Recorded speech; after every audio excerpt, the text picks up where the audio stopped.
I don't know how to put it. It didn't crush my worldview or anything. It was kind of like a wake up call. You know what I mean? Like, this is the benchmark. This is where I'm at currently. This is how I felt about this. This is like all of this, right? And I guess that kind of showed me that, like, hey, maybe I need to work on this, or maybe I need to be stronger in this, right?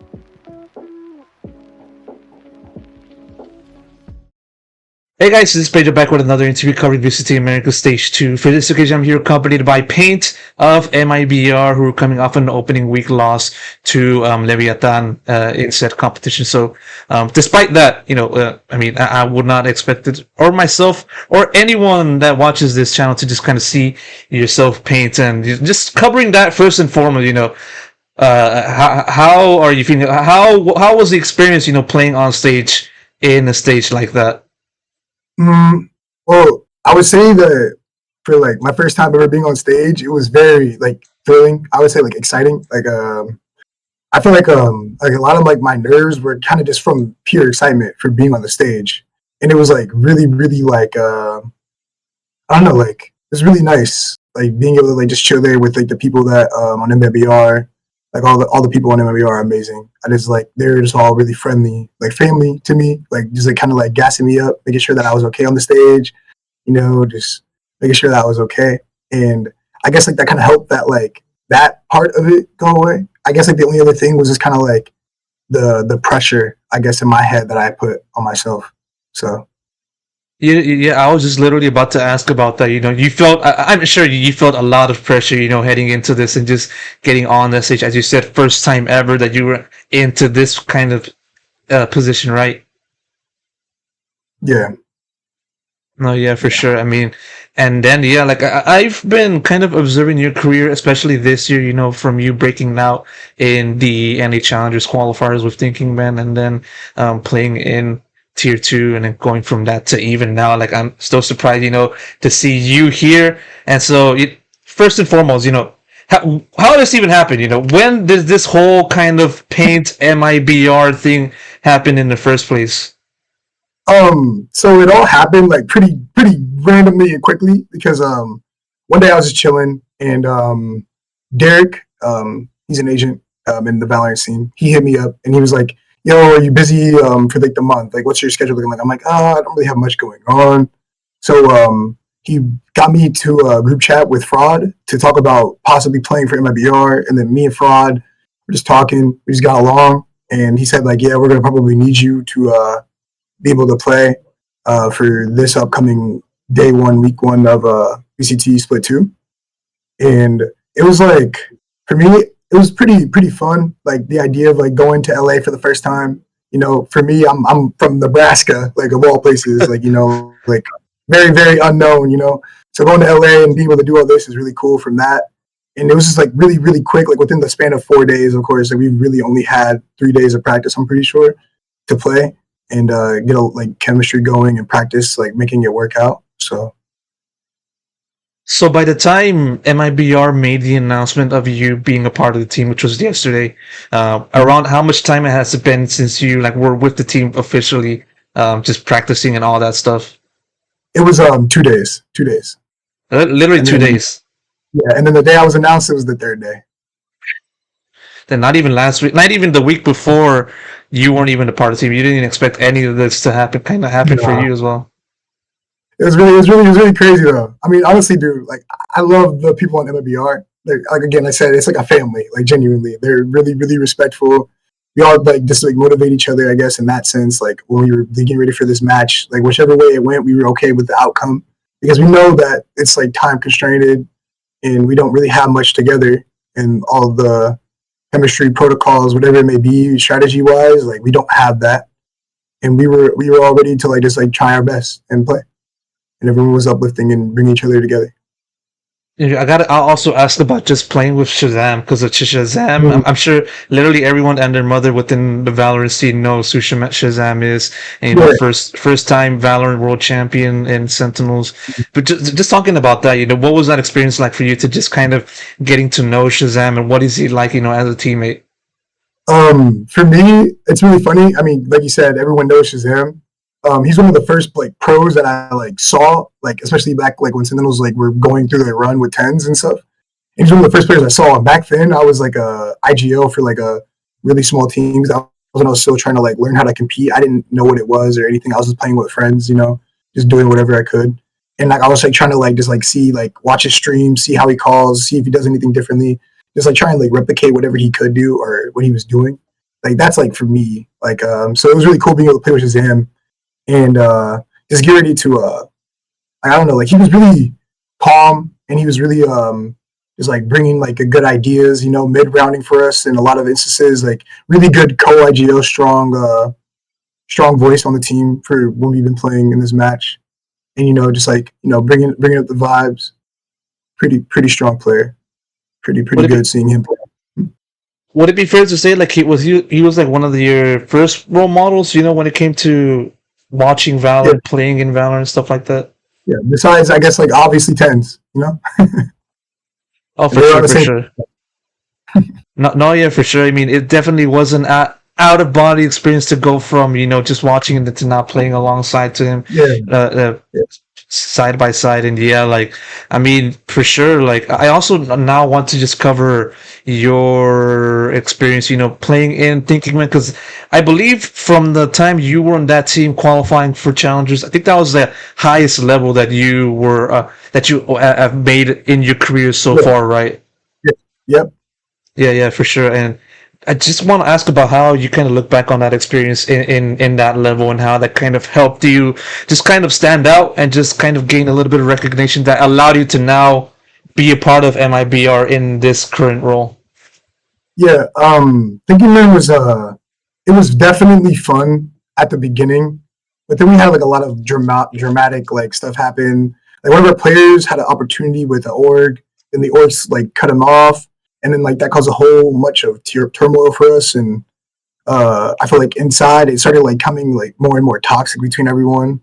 And I would say like towards like maybe like the second week, third week, it was like a lot more like it became less and less like focusing on myself, I guess, and like trying to fix the team's issues.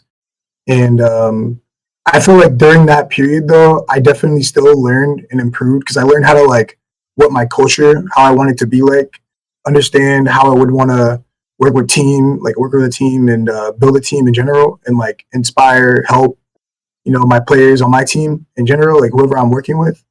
And I say like that's a good thing I got out of it, like a good positive. And obviously, I mean, we ended up getting relegated, and for me, it was really tough because I don't know, it was like, dang, like because like when you get out of the split, and everyone has their kind of team set in place, and everyone has their own ideas of what they're going to do for the next split already, and your team just gets relegated, you're not really going to be looked at like right away, especially inside of challengers. Everyone has what they want to do, what they want to build, and I had opportunities, but I was trying to get back in through the premier relegation, promo relegation, the same way I got relegated, and it didn't end up working out, and like my whole like team ended up falling apart, and then I had to build a new team, and then I got this opportunity to play with MIBR, and again, I just want to say like when it comes to a team culture and idea of a team, like I really do enjoy playing with these people.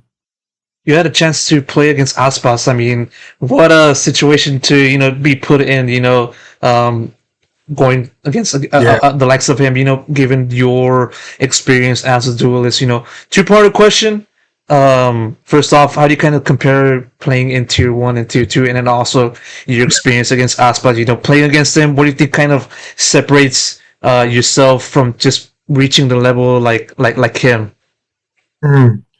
I would say playing against aspas, I mean, man, it was very difficult playing against aspas because like a lot of the fights he takes are either very like disciplined and like very like passive, or he's just like with his entire team and he's just piecing you apart while he's working with his teammates to give him utility, set him up, or just to peek with him and help him get that confidence to swing into all five of us and kill us all.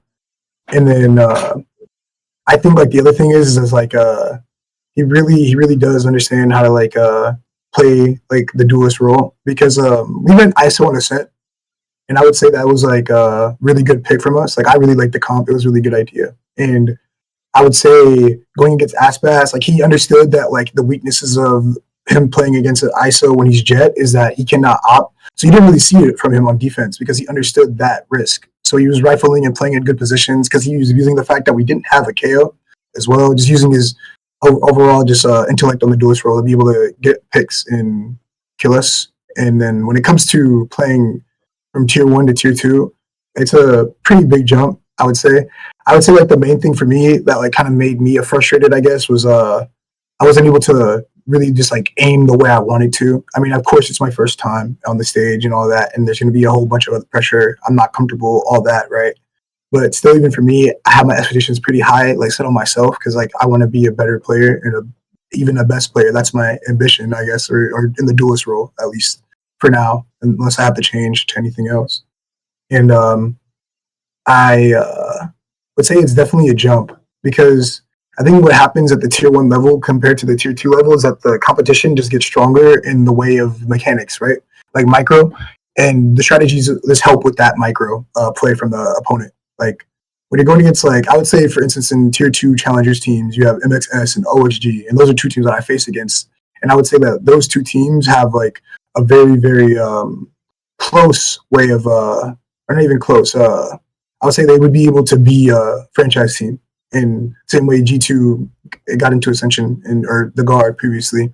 Like they all have really strong mechanics and they're all very strong, like micro wise, and then they have the coaches that help them out and learn the strategies in the macro of the game to help them like basically just elevate their play in general. And I feel like that's like the main thing. Like for me, I was trying my best to just kind of use my ideas, communicate, uplift. But the one thing that was lacking for me, I feel like in the series was definitely just my mechanics. And I would say that's like about the only like thing I feel like is really the big difference.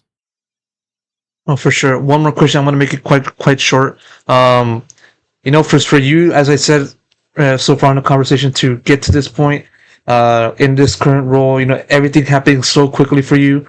How much kind of motivation does it give you to just kind of give you the sense of like, okay, yes, I've been able to get to tier 1, okay, and I want to stay here. How much motivation does that give you for what you do, after this stint? I mean, man, it really is like I don't know how to put it. It didn't crush my worldview or anything. It was kind of like a wake up call. You know what I mean? Like this is the benchmark. This is where I'm at currently. This is how I felt about this. This is like all of this, right? And I guess that kind of showed me that like, hey, maybe I need to work on this, or maybe I need to be stronger in this, right? And like that helped me like gain so much like confidence in myself, I guess. Like because like instead of like kind of crashing out and like just like kind of like going into like a little shell and like cowering, I like ended up trying to push myself further and get like farther in my my match. Even when I was like fucking sorry for swearing, but even when I was even when I was really just like struggling in the match, I still ended up trying my best to do everything I could, like communicating all of this, even while I was struggling to be able to find the picks that I normally would find, or even the kills that I normally would get, like everywhere. I was still trying my best, and I mean, even after the loss, like I'm still like not even frustrated really. I guess it's just more and more passionate about the game. I got to see the crowd. I got to feel what it was like to be on the stage. I got to play with people that also love the game the same way I do. This is really enjoyable all around for an experience that I got to, get. And I mean, there's an opportunity for me to be able to play again next week, possibly. And if I do get that opportunity, then I will try my best to definitely show up even more than I had this week. So No, for sure, for sure. Hopefully, this will be a learning lesson for you, and just something that you'll carry forward way further into the future. After this point, and hopefully you could keep at it in the future as well. So, Pa1nt, thank you so much for taking the time. Really do appreciate it. Thank you for answering all of my questions. And yeah, what happens in the future, we don't know, but for sure, hopefully you can return, sometime in the future again. So, thank you so much for the interview. yeah, no problem.